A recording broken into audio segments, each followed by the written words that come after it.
Martin Luther King Jr., original name being Michael King Jr., lived with his family on Auburn Avenue, also known as Sweet Auburn, a place located in the prosperous area, Black Wall Street.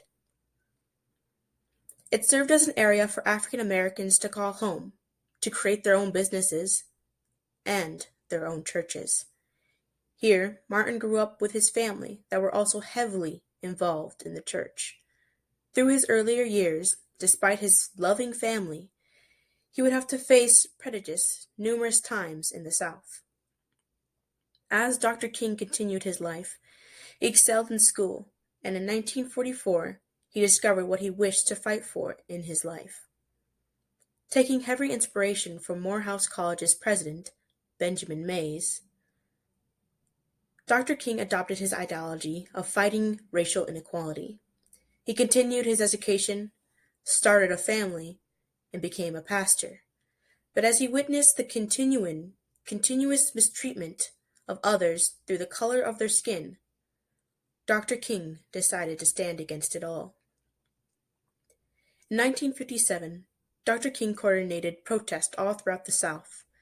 Dr. King wanted to raise people's awareness of racism, to end racial discrimination and segregation in the United States.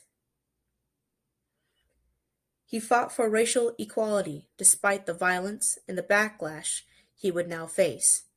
His life, his family, and everyone who stood with him, their lives now in danger. He fought despite it all.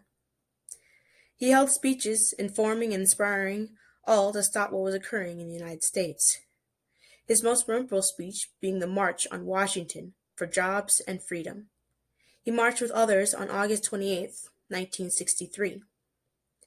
The purpose: to advocate for the civil and economic rights of African Americans.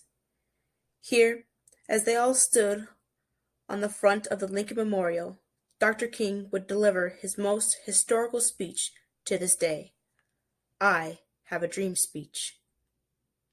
I have a dream.